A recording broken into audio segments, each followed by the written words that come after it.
Ho,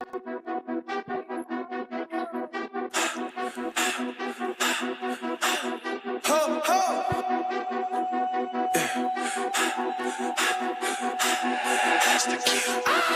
Look, I come from a city, you hear signs when we sleep. Heaven sent, hands down, vibes so unique. They ain't play their part, so my part is play for keeps. Why I a kid, but I never saw that. All right, welcome back, everybody, to Lock, Loaded, and Goated. I'm your host, Brandon Andrews, and with me, as always, is Tony Pardo, Jeff Riddle Jr., and Jordan Elkins. How's everybody doing today, men? How's everyone doing? We're going to start the show off with a brief comment. Week 2 is in the books. We're heading into week 3. Riddle, anything that caught you by surprise so far this college football season? Florida is in trouble without some big wins in the next month. And then I think USF is legit. I'm not going to say that they're a national title contender by any means, but they got a good football team, well coached, spoke on them a lot. And the preseason hype was not a reality for a lot of teams. So if USF beats Miami, are they the number 1 team in the country? No. They've got more ranked wins than everybody. They're the number 1 team. I'm just fucking. I just wanted to ask the question. They will be a highly rated team. They will be a highly ranked team, but they won't be the number 1 team in the nation. Yeah, I know. I get that. Jordan, what do you think so far? 2 weeks in. I mean, there's a lot of teams that are exactly what we thought they would be. There's been a few surprises along the way. Obviously, South Florida. Damn. Alex Golesh did a lot of work in the portal, brought in a lot of what I call Power 4 rejects, but it was better than what he was going to get trying to recruit at the Power 5 level. He's trying to build something to South Florida. We'll find out if he actually has that job long enough to see it through, because, I mean, he's going to be a hot name. Coming out. This is the legit question of the night already. Is the Georgia fan drinking wine? No, this is Macallan. This is some Macallan 12-year. This is not wine. Oh, shit. He is preparing himself for Saturday night. All right. Drinking wine. Tony, what do you think 2 weeks in? 2 weeks in, I think what we all should have learned, by now is that Joey Aguilar is a very good quarterback. Very good quarterback, borderline stud. Okay, borderline stud. That's going to depend on what happens this weekend. Try to just 2 weeks ago. Yeah, you did. And I just didn't want to be the guy. Yeah, because I always got that bad voodoo or whatever. So yeah, you do. I kept my mouth shut. But now my mouth is starting to get warmed up a little bit. All the dudes on Georgia's team are ready. Yeah, he just looks like a guy that should have been playing Power 4 football all along, honestly. I mean, obviously he's put in the right system too, so it makes him look really good. He's had really good accuracy outside of a few throws that first week. Don't care what anyone says. Give me a break on those high throws. That was probably some jitters and shit too on top of that. Unlike Nico, he has composure, because Nico he just looked dead anyways. Nico has no emotion. And the ability to connect on deep passes, which Tennessee hasn't had in a couple years. So he just looks comfortable in the pocket and really hasn't, he hasn't thrown a pass in harm's way, so to say. I mean, he's just that dude. I mean, I don't know. And we'll see this weekend. We'll talk more about that a little bit later, though. I agree with you, Troy Carter. Tennessee's defense is legit. They are very well coached, one of the best coordinators in the game. Don't give a shit what anybody says. Numbers speak the truth. We will not let Tony's feelings influence this podcast any further. Anyway, Alex says Ohio State ended Nico's career. Very well could have. Hey, thank you. I thank you guys. Thank you guys. I really do. I agree with Jordan. Arkansas probably ended Nico's career. Yeah. Yeah. All right. Anyway, so Riddle is going to start the evening off with his riddle. So Riddle's riddle will start. And remember, guys, we are doing a running contest. At the end of the season, we're going to do a giveaway. So make sure you're trying to achieve these points, because they will be worth something. So this week's trivia question was a fun one. Oh shit. For me, I know Jordan appreciated it too. I've already asked the guys this one. So here's your question. South Carolina won week 1 in Atlanta in the Aflac kickoff against Virginia Tech 24-11. It marked the first time South Carolina won a football game in Atlanta since September 11th, 1976. Who was the starting quarterback for South Carolina in that game on September 11th, 1976? 1976. Try not to cheat. I know it's some of us it's hard. But hell, with ChatGPT, I can't blame you. So, going into the topics for the evening, we got quite a bit of content to go over, but the first thing we want to talk about was what team is quietly having a good start to the season. And what I mean by that is what team is actually doing everything they're supposed to be doing, maybe even overachieving, and kind of just under the radar because of all the hype, Ohio State, Texas, Georgia, Tennessee this weekend, all the hype, Oklahoma, Michigan. Which team's doing that? So, Tony, we'll start with you. I'm gonna try to steer away from you guys, and I'm gonna give Iowa State Cyclones some props. Team I haven't been high on even last year. Still not very high on, but it's your boys. Hey, they're 3-0. I'll give it to them. They're 3-0. Not saying that they're gonna win the conference or anything, but they've been taking care of business. It hasn't been pretty.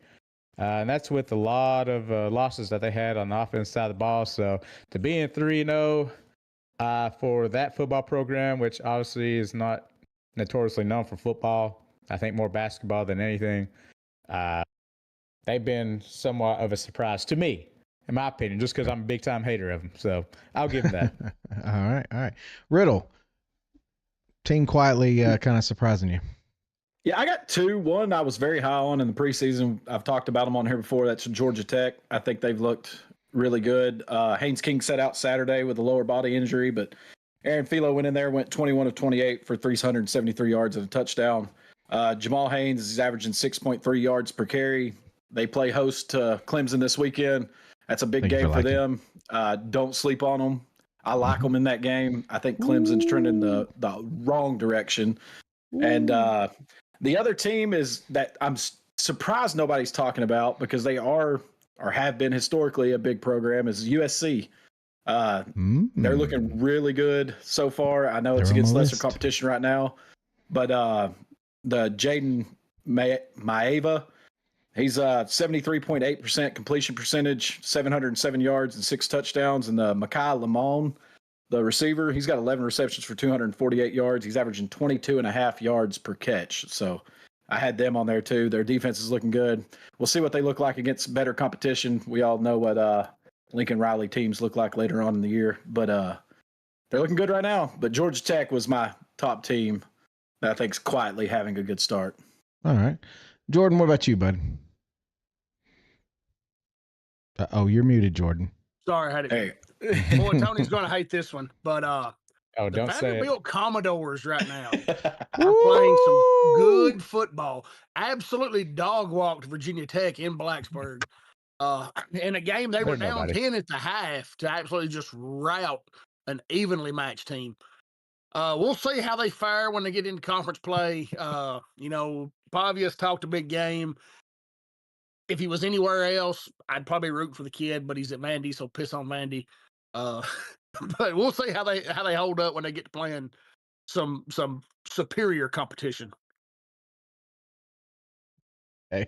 I'm gonna go ahead and I'm gonna say that this team is notorious for being successful and was actually very successful last year. But the team that we haven't talked much about because of who they played, I'm going with Oregon.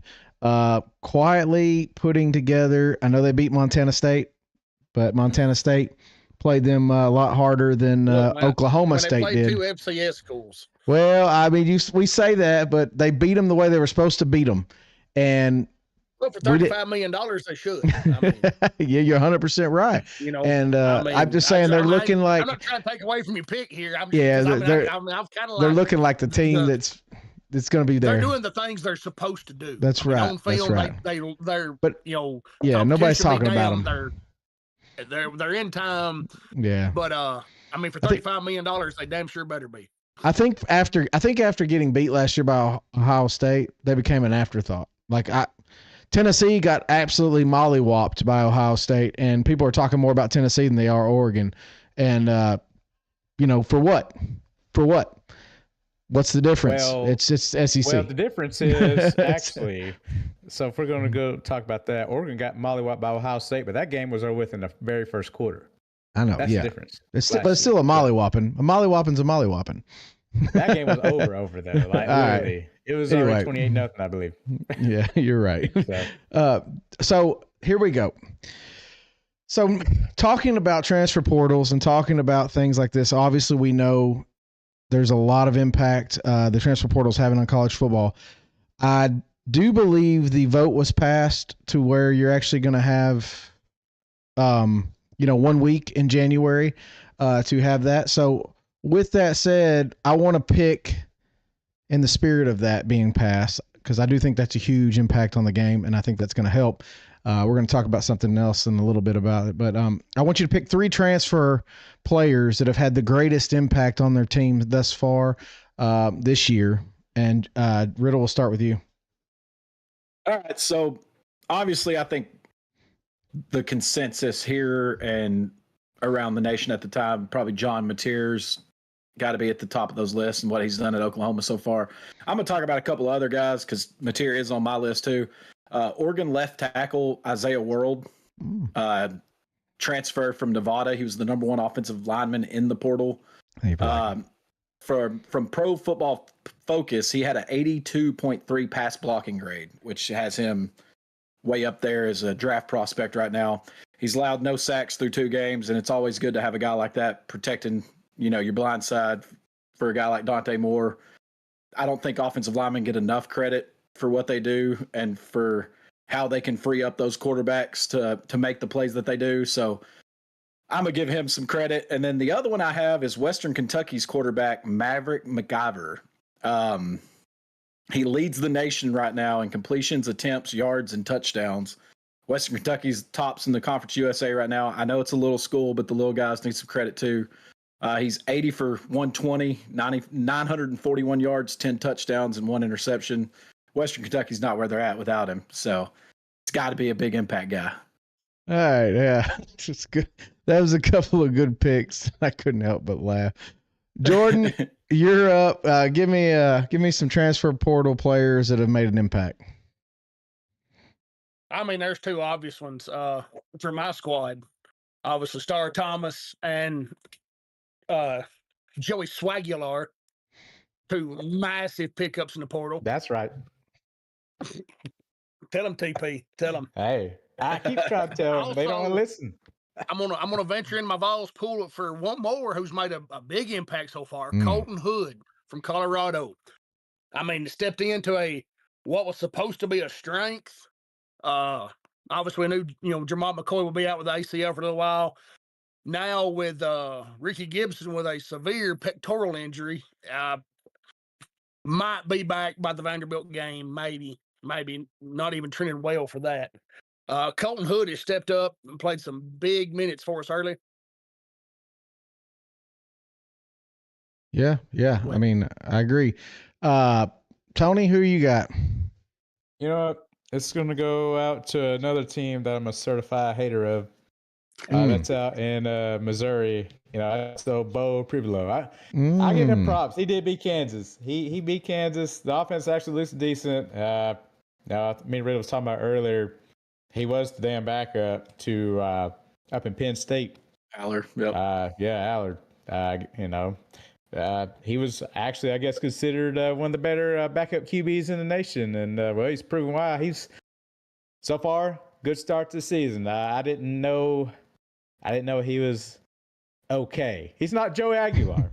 He's no Joey Aguilar. But I'll give him props. He beat Jayhawks. That's about it, though. I mean, he beat the Jayhawks. I know you were talking about Jayhawks. They're not really known for their defense, so they're not. They were supposed to have a good defense this year, though. They still might have a good year. Yeah, I mean, yeah. it still might look good on the resume eventually, Yeah. when it's all said and done. I'll give Bo out in Mizzou because I don't give them much props either. And it's probably the only time I ever give anything associated to that team any type of props. So, yeah, I'll go with Bo Pribolo for making them somewhat relevant. Yeah, so I agree with Troy Carter. Troy Carter said Nico. Biggest biggest impact. It just addition by subtraction. Addition by subtraction there, and Is it I'm gonna negative go or positive impact? Yeah. I'm gonna go with one impact on Deshaun Foster's future. Yes. Yeah. I'm gonna go with one that he did not transfer this year. He transferred last year, but he's playing for the first time this year. And that's kind of against the rules, but I'm going to go with Julian Sayin at Ohio State. I don't think anyone thought they were going to step in right away and continue their success as much as they have so far. It's early. We will not get to see any kind of real gameplay this weekend when they take on Miami or Ohio. I'm sorry, Ohio. And it's not going to be much better. Mateer is an obvious choice, like Riddle said. I think that's the obvious one. But the one that I'm going to go with, and just in the spirit of Tony Pardo-isms, I'm going to go with Jackson Arnold at Auburn. Auburn, anyone that's watched them the past couple years, has been atrocious at quarterback, absolutely abysmal. And he has not played quarterback well, but he's played running back real well. And he has ran and thrown the ball when he needed to. And Auburn actually looks like a halfway decent team. That Baylor win looks better and better. It's going to be interesting, but they haven't played anybody what I would consider with the pulse yet outside of Baylor, but we'll see. If you look at him, if you look at the SEC rushing stats, go ahead and look at him for the season so far, and you'll be amazed where Jackson Arnold sits. But he's doing the right stuff down there, and as much as I hate it to give Auburn any credit, everyone else's answers were equally just as good. I thought the Tennessee ones were good. Obviously, they've done a lot. Riddle, I appreciate you going out and getting the O linemen and actually getting people that we're kind of less beaten path there. But the hot take is going to be under the same kind of spirit. And what I want to do is, with this proposed singular transfer portal week, what other changes are needed to be made to ensure this era of football remains relevant? How do we keep college football away from the pros, divided from the pros? Keep the pageantry, keep the passion. How do we keep college football and protect it? And, as precious as it is, because I feel like it's fading fast. So it's kind of like a young daughter, it's they're growing up as quick as we can blink. And we want to try to keep that as long as we can. So how do we do that? Jordan, we'll start with you. Oh, the first thing is obviously an NIL cap. I think that is coming. It's probably not going to come until it starts to affect NFL teams and players hitting the draft. We're almost there now, where a player can, make more in a year than he would his first year of a rookie deal. Almost, obviously not top 5 picks, but that time is coming. Just give it time; it's coming. So that's the number one thing you can do. I'm a big fan of the one time a year transfer. Realistically, you should get a one transfer period to keep the bag chasing cut down. That's why we're in the shape we're in at the moment. I mean, I get it. I'm not mad at them. Go get paid. Guys like Diego Pavia, you have no future in football. You get paid in college and then you go work at State Farm, So I'm not mad. Go get paid, but there needs to be a limit on transfers to one time in a career, and I think there will be a NIL cap sooner, probably sooner than later, but it's still going to be a couple years out. And Jordan, before I let them go, I'm just going to say this. What if you have a mutual understanding between a coaching staff and a player? This player is not going to play, not going to start. You've got someone else that's passed him by. Would you allow an additional transfer then? If the coach says, hey, you know what? I respect you. Encourages it, absolutely. Yes. Say, look, okay. Man, I'm just asking. Fit what we have here. Yeah. Yes. I want you to have a chance to play somewhere. I don't want you to spend your whole time, here just riding. Because that does happen. That does happen. Yes. We all understand that. A lot of those spring transfers are coach, like, hey man, look, you're just you don't fit what we've got, you're not going to be on the 2 deep. You may not even be on the 3 deep, depending on how deep they are at a certain position. And so go find yourself a place to play. Cause I mean, you come to college, as an athlete to play college football. If you're a football player, you didn't come to ride the pine. And it ain't like I mean, some people did, like Navy Shula, come to Knoxville and knew he was, I mean, could have went anywhere, wanted to follow his dad's footsteps, wanted to be a part of that program. And there's still going to be kids like that. But for those that are trying to take that next step or have aspirations of it, I have no problem with it, having, a coach's exemption also like once in your career. Josh, pinning a comment just to help you out is if you just if you're doing it on computer, which we are, you just right click it and it'll have pin. So I like that. Tony, what do you think we need to do? Hell, I think I've brought it before, man. It'd be nice if these kids actually had like legal contracts. I know we talked about this before. Yeah, I there just we feel go. like that would be, since these kids are like treated as pros now, a lot of them. I feel like they should have some legal binding contract. I mean, that would really slow down a lot of the transfer. That brings the tax man. Well, I mean, hit the big boy world at that point. Well, hey, they already act like they're big boys. Hey. I mean, we've seen that case. When they hit 18, they're big boys. Yeah, we do. When they hit 18, they're big boy. Yeah. If you're old enough to sign a card to, sign up for the military because you have to, just in case of draft, well, then, hey, you're a big boy at that point. You're out on your own. For most part, most are not living with the parents. Well, I won't say most, but it was a good majority. So, I mean, you're a big boy. You're out here, college, doing your own thing. You're not living with your mom and dad. I mean, that's pretty much being an adult. We're supposed to be. Yeah. I'm not, because I know a lot of the kids, let's face it, they just like to party and shit. But, yeah, that'd be my thing. That's what I've always said. A legal binding contract from player to university, maybe to, I don't know, a 1 or 2 year deal. Because, let's face it, some of these kids might redshirt and then they'll play a couple years. They're gone anyway, so who cares? Yeah. But maybe a year-to-year basis, fuck it. Just so a lot of these universities aren't being held captive with these kids that Thank you, Josh, for being here. Agreed by writing on paper, nothing legal, I guess. Whatever they do. And then they're still out here during the season, after the season, still wanting more money and going out West Coast, out just anywhere and just trying to fish. They're fishing for more money. I mean, that would kind of slow down that bullshit too. Besides this, only one week that's open for transfer portal. I think contracts, to me, thank you, Josh, that would fix it off, since they want to act like pros. They want to be paid like pros. Well, then sign a contract like a pro. Yeah. That's all I got. Okay. There was Pardo's poor early. Pardo's poor early. Riddle, go ahead, brother. I won't be spending too much time on this. Me and Jordan have the exact same outlook on this in my notes. I have the same things wrote down. I put it as no, it's fine because it needs to happen. I put it as a salary cap, though, not only limiting the amount only one person can make, but also the amount a school can spend. I feel like needs to be capped too. And then the transfers. I loved it when you had one transfer without penalty, and then anything after that you had to sit out a year. And the note that I had at the bottom is, this is still college football. Loyalty and pride need to be the most important thing. And players should be compensated for playing. I do agree with that, but they shouldn't be making more than some NFL players. Yeah. So me and Jordan were in agreement on that for sure. And lockstep on that one. Y'all had every one of y'all had good answers. The two things that I had written down would like to see more transparency for the NIL deals. The NIL deals are here to stay. I don't think they're going anywhere. Josh said he needs to have a stipend. I don't think they're going anywhere just due to the lawsuits and legal aspects of it. But with that said, though, there should be transparency. It should be very clear and very defined. And Tony, you brought up contracts.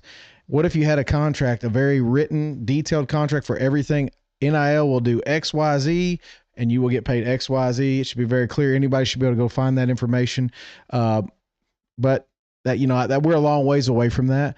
The other thing is, I touched on kind of what Riddle said, and we brought this up on the show many times, would like to see a reward loyalty bonus, allow people to have a bigger cap for those that stay longer. I don't know how that looks. I have no idea how the money works out in that. But like someone who's went to Georgia and stayed there for 4 years instead of chasing the bag should have the opportunity to make more than someone who just goes from school to school. I don't know. That's just my opinion.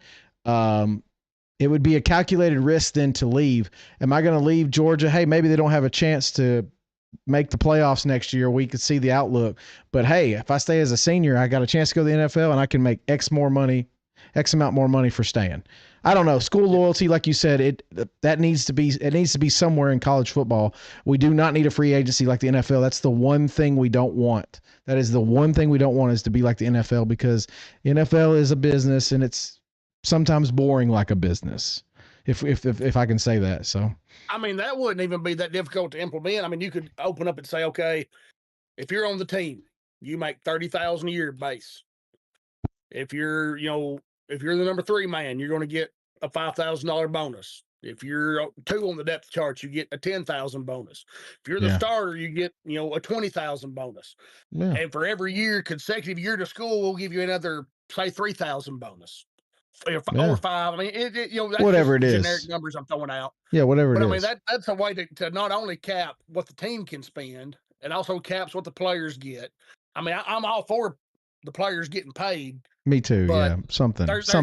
We have to have some structure to this. The NCAA allowed this to roll out without any idea of what they thought. Well, the guys will get $500,000 here. $5,000 there. I mean, they were really naive at the money that was involved. Yeah, we knew better. Big Hunt in the comments brought up the best example of the over transfer, and that was TJ Finley. He's at his 6th school now this year. So reality is, yes, TJ Finley, some of that transferring was due to being able to play. I think we can all agree with that. And some of that was just trying to move on to do something different. But I agree with what Josh said as well. There shouldn't be an $8 million quarterback in college. There just shouldn't be. No. There's nobody worth that. I don't care what you say. I don't care. I do not care. Tebow could come and lace him up, and he's not worth that in college. Not right off the rip, not right off the gate. You shouldn't be making that kind of stuff coming out of high school. And y'all, to be fair, you shouldn't be allowed to make money to retain your commitment. That's part of the process. Recruiting is part of the process. You should not be able to take money to stay loyal and committed to a school. I don't understand why we allow that either, because technically you're not even enrolled in that school until you sign that paperwork. So anyway, we're not going to get into that. That's a whole nother conversation. Recruiting is a whole different animal. We all know that. Regeneration Thrift says Bama is going to be lucky to beat Coffee County. You're probably right. You're probably right, brother. But we're going to give it our all, brother. We're going to give it our all. All right. So with that said, we're going to get into our matchups this week. So we've got some good matchups this week. We got some good ones. The last one was kind of touchy. So I'm going to throw out a bonus matchup real quick. And I want Tony, I want 1 sentence answers, not fucking Pardo's Poor Part 2. The sequel. I want the Clemson Georgia Tech game. Riddle, you touched on earlier. I think we just got to at least touch on it for a second. Tony, who you got? This will not count, Riddle. This will not count. This is not against the spread. I don't have this one right now. Yeah, hey, just get it over with. Just give me Georgia Tech. I don't even need to think about it. Cool. Yeah, fuck Clemson.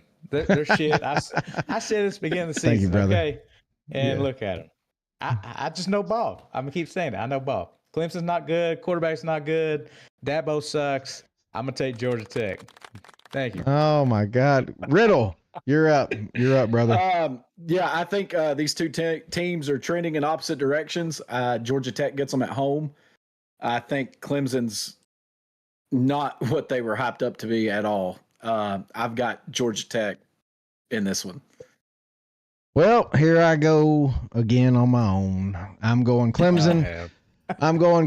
I think they have something is going to jumpstart these guys, and they'll pick it up. Not saying I don't like Haynes King and Georgia Tech. I do. I know. I'm sorry. Somebody's got to do it. Somebody's got to be the asshole. Might as well be me. Troy said Dabo next coach at Bama. Man, don't tease me. Don't tease me. All right, go ahead, Jordan. Who you got, brother? I mean, there's a lot to like about this Georgia Tech team. It's at home. It's going to be a tough spot for Clemson. However, it's not always about the X's and the O's. It's about the Jimmies and the Joes. And Clemson has those guys. I'm going to take the Tigers to right the ship this week, to look a little more hey, Tony. what we expect from Clemson.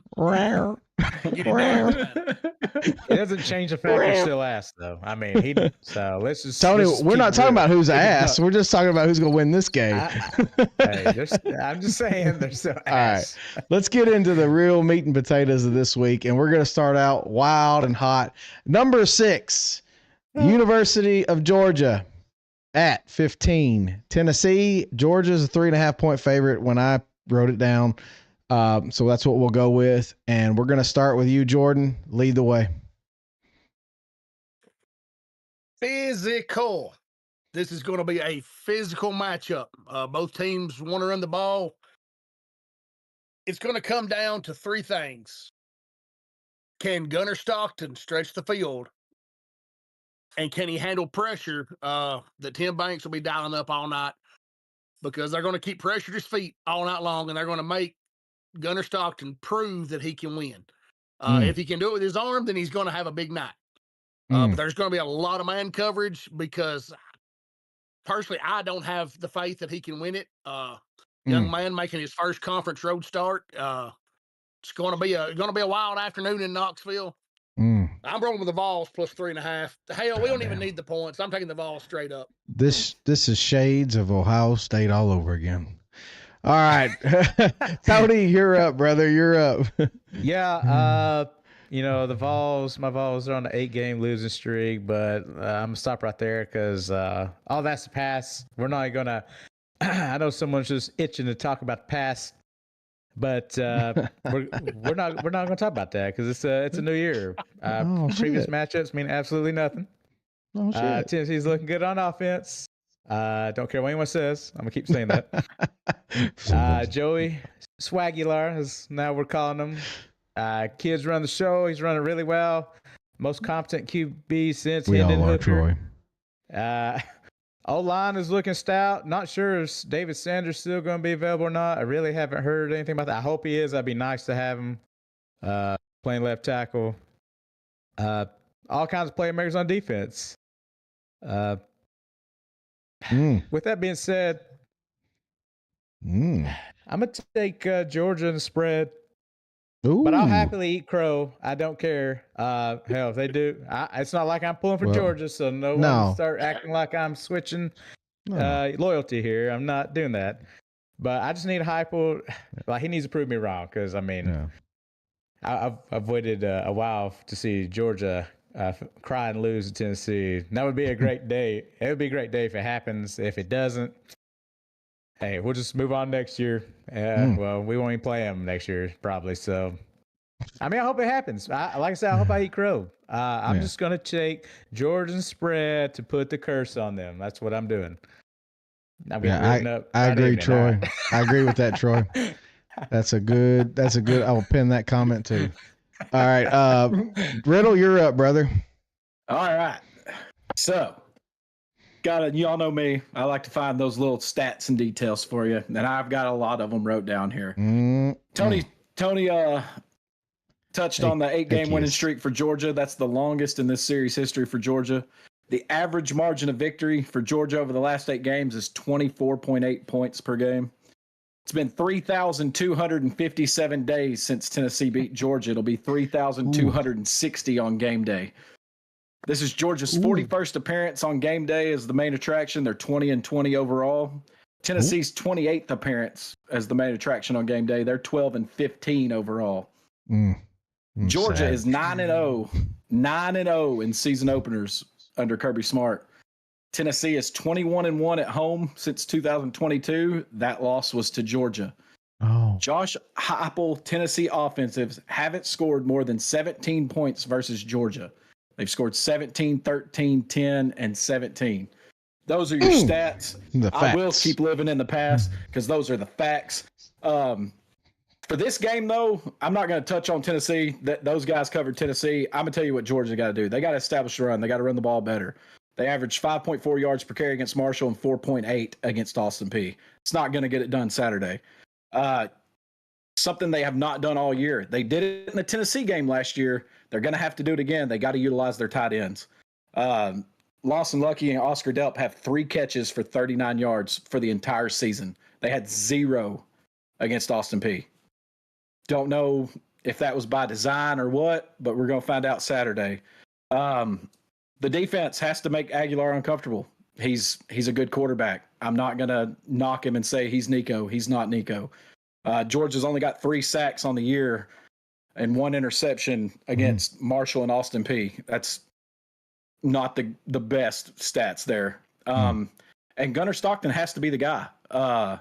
They've got to open up the passing game. He's going to have to use his legs in this game. He's going to have to be smart with the football. He's QB1. You got to treat him like it, regardless of what happens. With all that being said, to be the man, you got to beat the man, as the great Ric Flair used to say. Woo! I've got Georgia winning, covering the spread easily. Georgia, give me the dogs. I wish I had. How I wish I times had have a. changed. I wish I had a remember as pencil. kid growing up, Georgia was just another win on the schedule. I wish I had a pencil because I got something to say here, and I get the last pick, so I got something to say, and I'll say this: I agree with Jordan. It's going to be a physical matchup. But to repeat and quote a great man that once said this: sometimes it's not about the X's and O's, it's about the Jimmies and Joes, and Georgia's got more of them.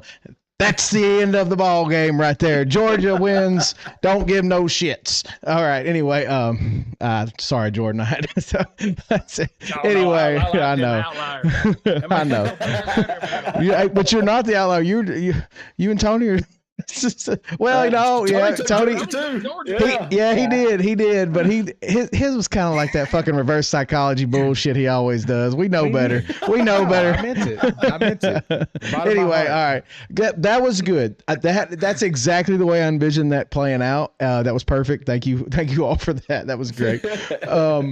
Troy says I miss Mark Rick. I'm sure a lot of people do. Great coach and a better man. So, question came out, said if Vols beat Georgia, do they go undefeated in the regular season? Schedule looks easy after that. That's a real possibility. Yeah, but that's paper matchup. But I'm not gonna play the game. What we got to play on the field right now. We got to play Saturday. The toughest challenge coming up after this Georgia game could be Mississippi State.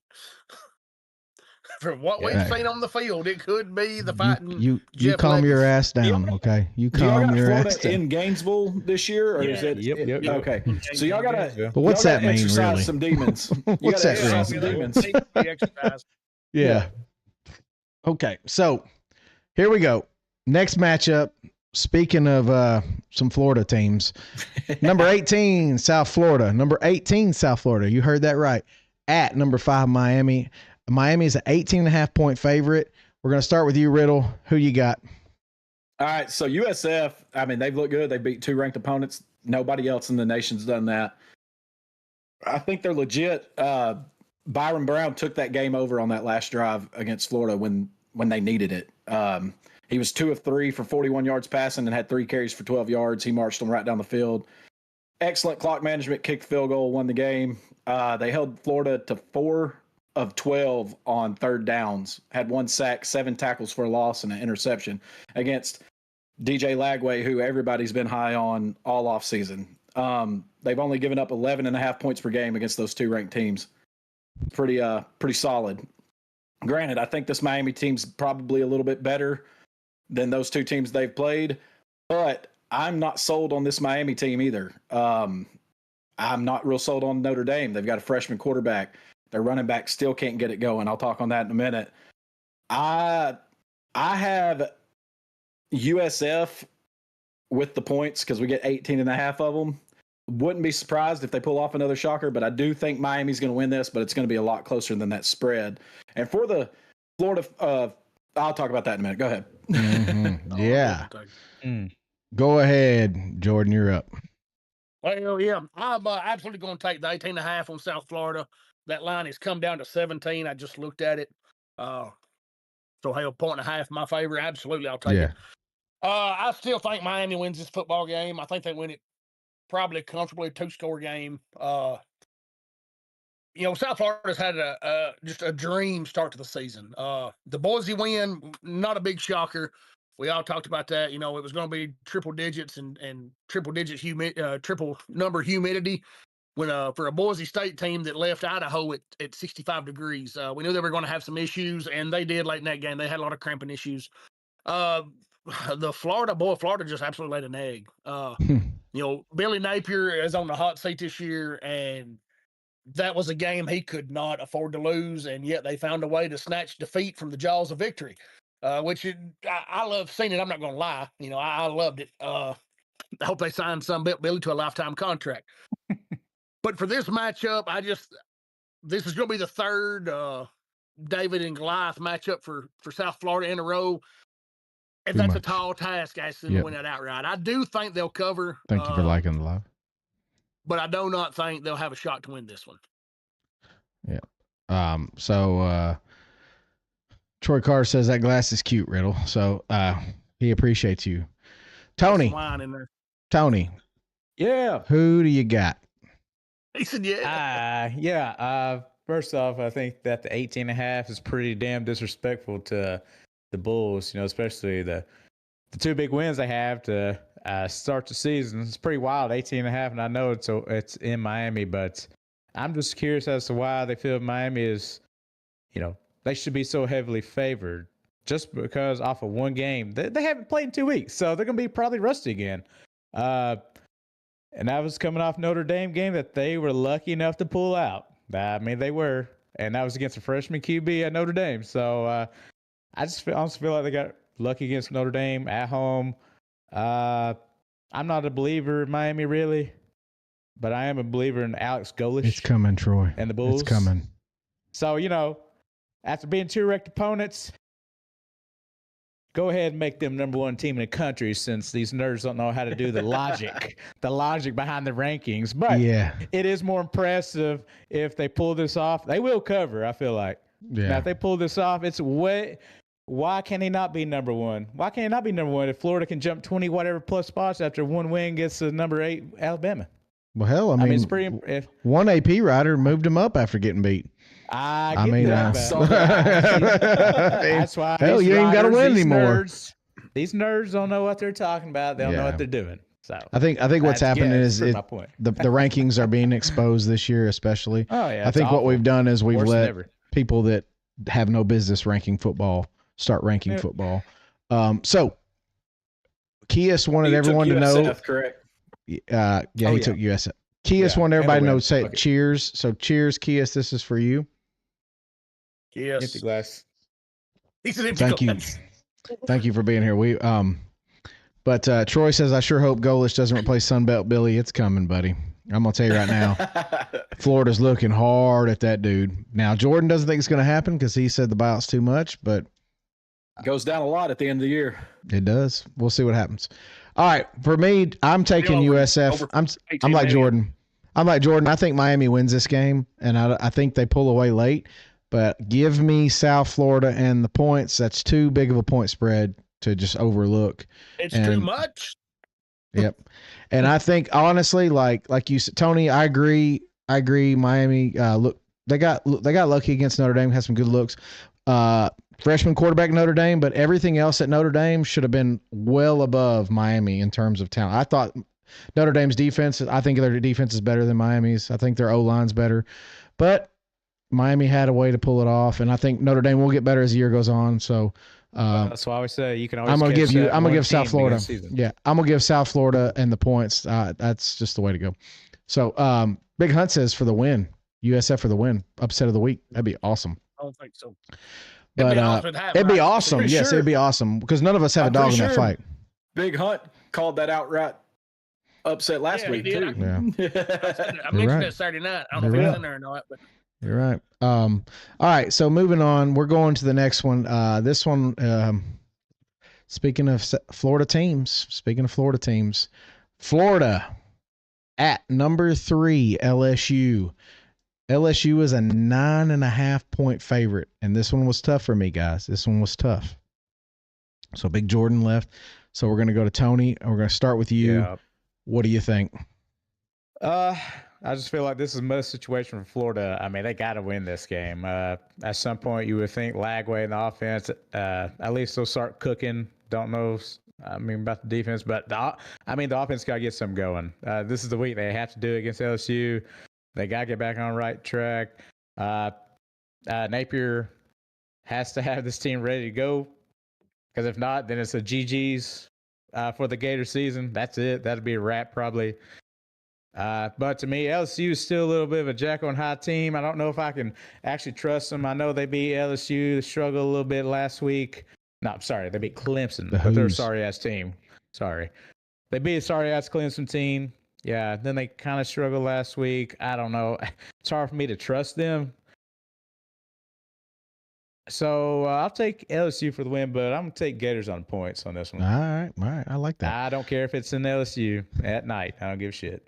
Bama's already disproved that theory last year, so we already know better. So go ahead, Riddle.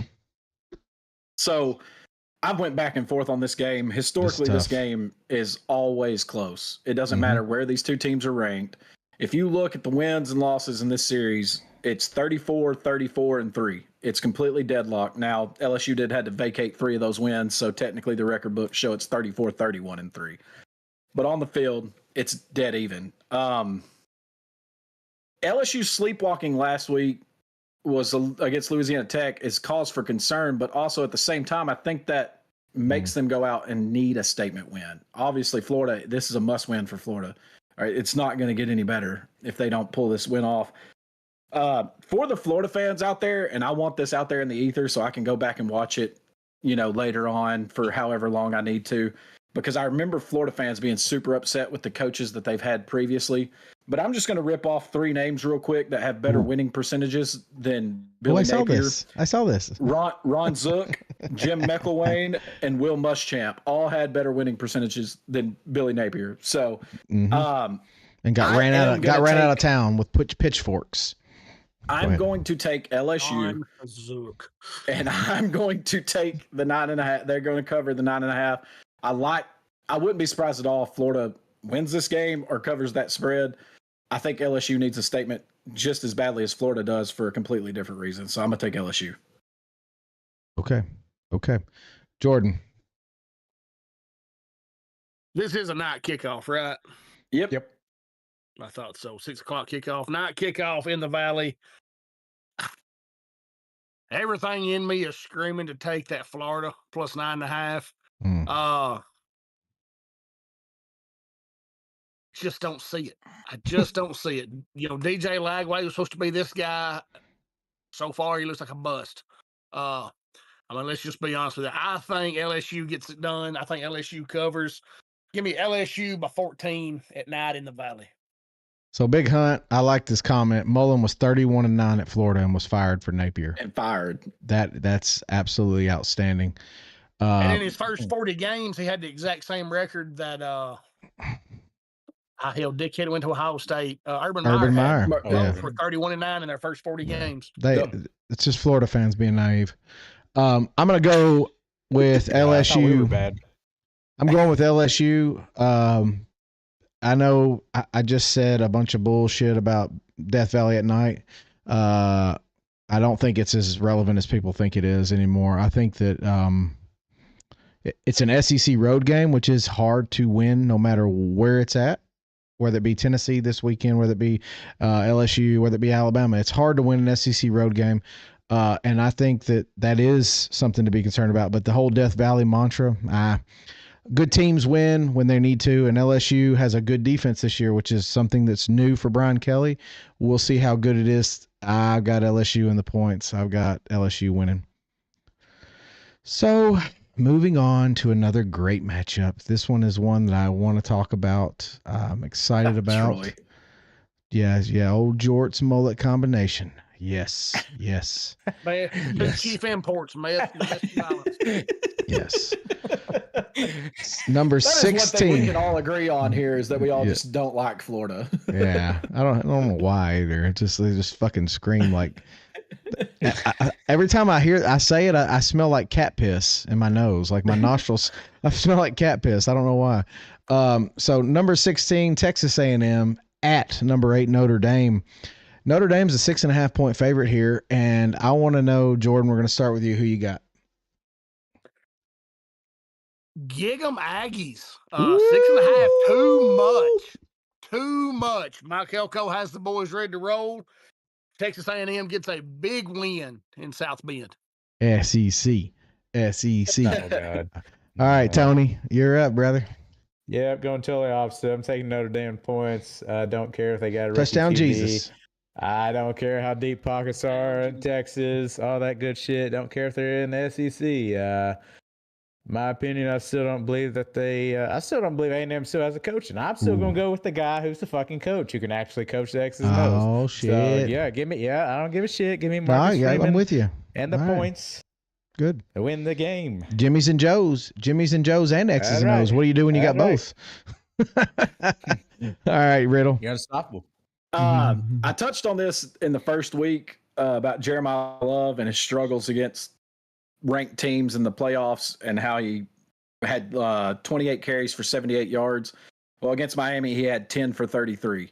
I said one of the keys to that game was them being able to run the football and taking the pressure off the freshmen, and they weren't able to do that. Had a valiant comeback effort. It fell short. They ended up losing that game. Jeremiah Love's averaging 2.9 yards per carry in the last 5 games against ranked opponents. This is another ranked opponent. Marcel Reed is – I loved the guy last year. I think he's a playmaker. He's 66.1% passing, 509 yards, 7 touchdowns. He's got 18 carries for 105 yards and a touchdown. This is another instance of the quarterback leading the team in rushing, too, for A&M. Kid makes plays. The points they gave up in those first 2 games are a little misleading. They gave up some garbage time touchdowns there in both of those. I know you don't like seeing that many points scored against weaker opponents, but I've got A&M plus 6.5 here. Ooh, and yeah. I actually think they win this one outright. So I've got A&M. All right. Well, it leaves it to me, and I'm going to tell you right now, after everything I've heard, everything I've seen, everything that I know in my heart, I'm going touchdown, Jesus, touchdown, Jesus, because I think Marcus Freeman is the difference maker. I know he doesn't play the games, but we always talk about, I think any of us would agree that he is one of the best coaches in football right now, especially with some of the things he does with the talent that he has. He doesn't have Ohio State talent up there. I mean, he just doesn't. And last year he made it to the championship game. I feel like he rights the ship. Freshman QB is going to give him some trouble. I agree. Games are going to be much closer than what he's used to. But I think his defense, I like his defense over Elko. So I am going Notre Dame. Tony, you better walk a fine line with this next pick. Troy said you're close to getting walked out Friday. Oh, Well, this is Troy. This is the game. This is the game that's going to make him get walked out, because this is the one we've been waiting for. Tony is going last. On this pick. This is what's going to happen. So Vandy at number 11, South Carolina, and South Carolina's a 5.5 point favorite. So what we're going to do is we're going to start with Riddle. I'll go, then Jordan, and then Tony gets to go last. It'll be his Mardo's poor. So Riddle, South go Carolina ahead. is a 5.5 point favorite in that one. And for a team ranked 11th in the nation, that should open your eyes a little bit to this. Vanderbilt's playing with confidence under Diego Pavia that we've never really seen from them. He brought that swagger in there last year. It's continuing into this year. This is one of those unique situations early in the year where both teams have a common opponent. Mm-hmm. And Vanderbilt beat Virginia Tech 44-20, and they outgained them 490 yards to 248. South Carolina beat Virginia Tech 24-11 and was outgained by Virginia Tech 336 to 328. Pavia 74.4% passing percentage, Ooh. 468 yards, 5 touchdowns, 19 carries, 105 yards. He's the leader, the unsung leader of that team. But Cedric Alexander, the running back, has 22 carries for 156 yards. That's 7.1 yards per carry. Sellers has not looked the part. He was a highly rated quarterback for this season, and he has not looked the part to this point. Give me Vanderbilt plus the 5.5 this week. Ooh. Winning outright over South Carolina. They went to South talk. Carolina and won before when South Carolina was ranked higher. Give me Diego Pavia and Vanderbilt. It was a quarterback. Doesn't matter. It doesn't matter. So here's the deal. I'm up next. So I'm going to say this. These teams to me are carbon copies of one another. Their offenses look identical. They use the quarterback to open up running game. And I'm going to take Lenore Sellers all day long over Diego Pavia.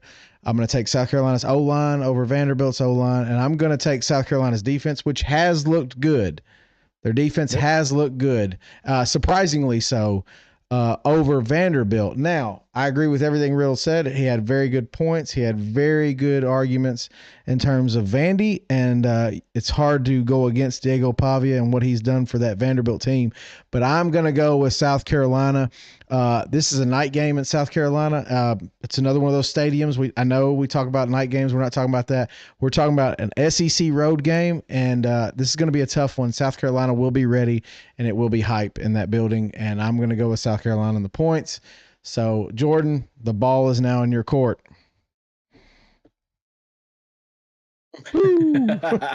What's that line? 5.5? 5.5. Yep. We don't need them. Vandy outright. South Carolina has been highly overinflated all season. Finally, the wheels fall off the wagon this week. It comes crashing down. I'm going to go with the better quarterback, the more confident quarterback right now, Diego Pavia. Pavia will get it done. I'm not impressed this Carolina team. I haven't been impressed with them. Wasn't impressed at the end of last year. For some reason, the talking heads are, look at South Carolina. Look at the Beamer ball. He's got some pit vipers. I mean, congratulations. I got some pit vipers. I mean, hell, they sell those at the dollar store. I like it, Jeff. I like it. But in this one, give me Vandy plus the 5.5. But hell, we don't even need the 5.5 when they went outright. So hold on, I got a question. When I said fucking South Carolina sucked this offseason, everyone looked at me like I was fucking crazy with 2 fucking heads. Who? Yeah, Tony, you. I didn't. No, anyway, I'm a certified Gamecock hater. I don't like anyway. Anyway, no. All right. Troy's comment before Tony gets started says, Pardo, just play Sandstorm and start dancing. He read my mind already. So here's the deal, Tony. Are you going to take Lenore Sellers, or are you going to take throw off the back, hope and pray Pavia? Throw off that back foot, hope and pray Pavia. He looked like Jordan shooting that shot when he throws a deep ball. Who are you going to take in this game? Jumping jack, lumberjack, Pavia, no. It's an easy one for me, obviously. And I'm going to stick to it all season. I'm a hammer the spread against them. I don't give a shit who they're playing because I got a point to prove here. Pavia fucking sucks. Pavia fucking sucks. I don't care. I expect a strong defensive showing from South Carolina unit. I think they're going to dominate Vandy's offense once again, like they did last year up in Nashville. Hell, give me South Carolina points. This should be a no-brainer. I don't know why. I don't know why you guys are taking Pavia. I'm with you, Tony. I'm with you. And you get to hear this, Flan? Marcus going against you. You get to hear this. It's down to 4.5 from 4 now. Listen, Pavia's going to come out shook. He won't be able to jump when this shit comes on. Those jumping passes aren't going to work. But yeah, I'm going to take easy. Gamecocks. I don't care how poorly Sellers been playing. I know Is that your lock of the year, Tony? Oh, piece of cake. Give me South Carolina and the points. Kia says, sure, I took South Carolina and the points on the biscuit league too. Kia says, I hope they both lose. Don't we all? Don't we all? Is Pardo? Pardo. I think he picked the right team for that one. I feel like Pardo's South Carolina. Pardo may not have a job right now, Big Hunt. We he borrowed time. I mean, he may be on borrowed time. Hey, I still hate him, but I think I hate another team more than their big mouth quarterback. So yeah, I'm gonna take the defense that dominated his ass last year in Nashville. I don't think things are gonna change. It'll probably be an ugly game. Sellers, yeah, haven't been high on him either, but I still think he can do enough to get it done at home at night with that loud ass music playing. Yeah, so, and I'm convinced. I am convinced. Jordan, by the end of this season, you will hate Pavia. You will hate him with all of your soul because I got a feeling that dude's going to talk more shit at Tennessee week. He's going to talk more shit Tennessee week than Jordan. Talk a lot of shit, and he's going to get his ass beat when he plays Tennessee. But this week, you'll see him in the third quarter with a bucket of KFC just gnawing on that fucking chicken leg. And when he gets hungry, he'll snatch a fresh off that bird and have it raw. Oh, Lord. I'm telling you right now, Jordan, I'm feeling really good about my picks because the majority of them went against Tony and his record. Yeah. I feel comfortable. I know. I know. You update our record this week? Hey, I have updated the records. I'm don't know. 8-7. You and Brandon are 7-8, and Tony is 4-11 on his picks. That's Tony, you got to start somewhere, and this is the week that you turn it around, brother. This is the week you turn it around. Pardo and retire. Nowhere but up. Nowhere All but right. up.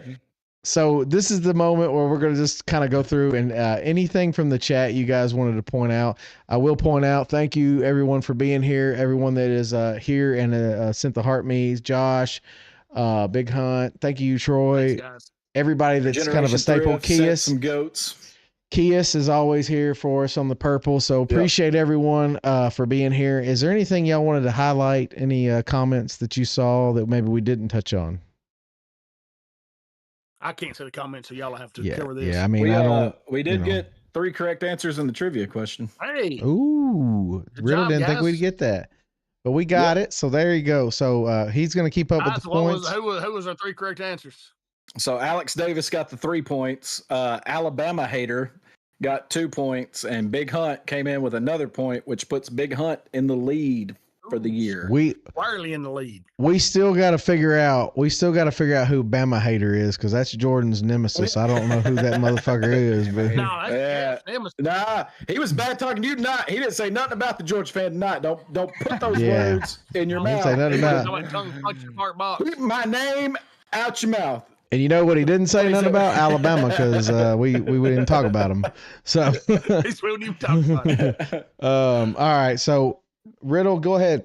Give us the answer to the question for those of us. So the answer to the trivia question is who's South Carolina's quarterback the last time they won in Atlanta in 1976 was a famous quarterback from the movie Remember the Titans, and it's Sunshine Ronnie Bass was the quarterback for South Carolina back then. Ronnie Bass. Yeah.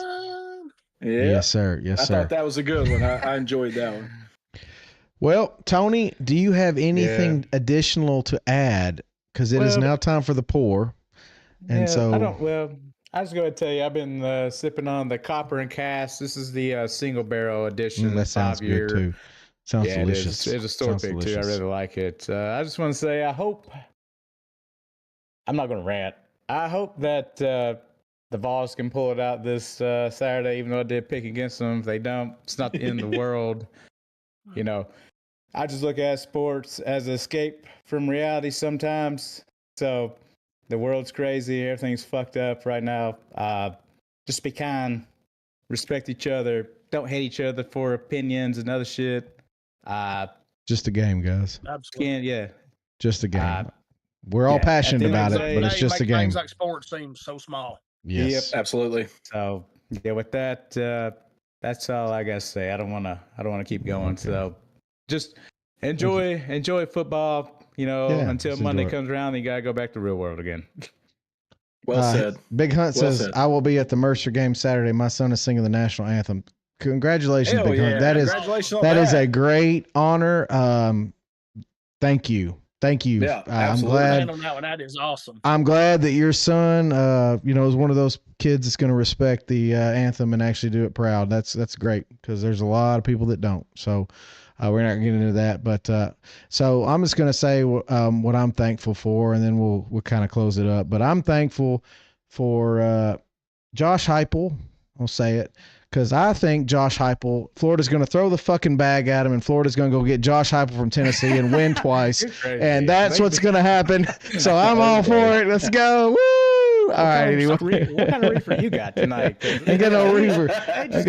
They just gave my man's another extension. You think hey, Florida says they don't give no shits. They'll drop $1 billion on that motherfucker. Yeah, I can really see Heupel leaving Florida. Anyway, I know. I'm just fucking with you. Something we talked about earlier. We talked about Billy Napier, and we love talking about Florida and their pitiful performances. I think I read, Jordan, that his buyout at the end of this season drops down to $19.3 million. And I'm telling you, if they feel 9 too much, well, I know, but they're staring like a 3-9 season right in the mouth right now. Well, so and they're going to have to. yeah. Yeah, it's Jameis Winston. Bring it on. They're going to eat them L's. But I will tell you. Let's just think about this. After this season, let's say go 3-9. Yep, he's gone. If he goes 3-9. $19 million to buy him out. Yep. You got to buy him out. Yep. Then you've got to go find a coach. Yep. Now you're at 3-9. You come off 4-8 last year. Yep. Your program's basically in shambles. Because trust me, I've lived this. I know what is going to happen if they rush this. You're going to have to go buy a coach somewhere. They'll get the money. If it's a good coach, pay his buyout somewhere else. Mm-hmm. And then you still got to go get some Jimmys and Joes.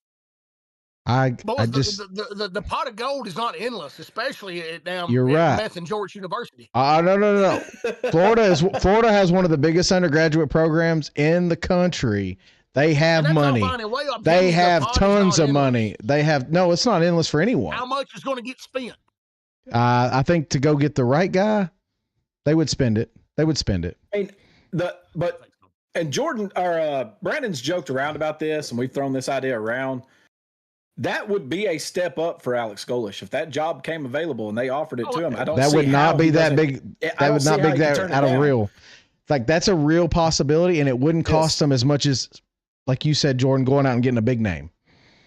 We'll throw a name out here, and I'm just throwing things out. We're just bullshitting now at this point of the night. But you've got people out there that are coordinators, and I understand coordinators don't always equal good head coaches.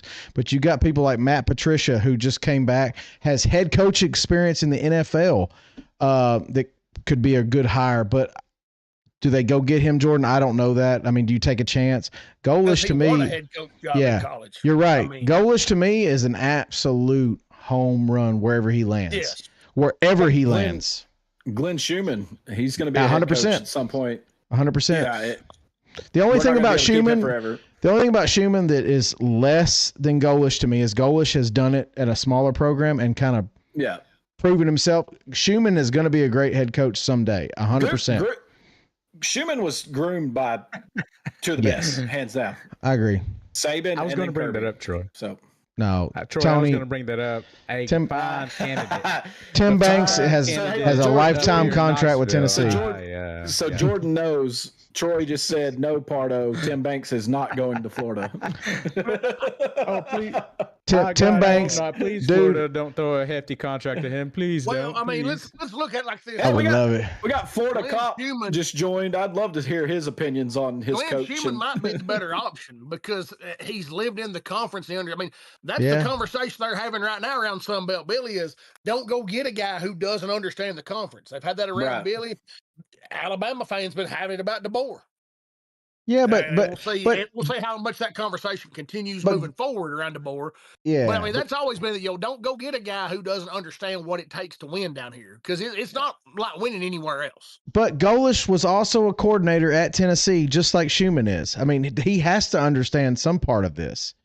He has to. He does to an extent, but I mean, he was there for what 2 years? Yeah, but I mean, look at what he did. Schumann's been living it a lot longer, is what I'm saying. I agree. I agree. I'm just saying, like, Schumann and started. I'm not taking anything away from Alex Golish. Yeah. He's going to be a home run hire somewhere for somebody. It could be Florida. I'm not saying that he will fail. I'm just saying you're going to have to look at the people that. It's easy to spend everybody else's money. You're right. Because none of us are Florida fans. It doesn't matter to me. So I mean, if they don't buy a coach, they'll buy meth and jorts. So Yeah. Troy just came back in the comments and said he's going to Levi's. buy Pardo a custom Tennessee jersey with Banks as the nameplate, and the number will be a D.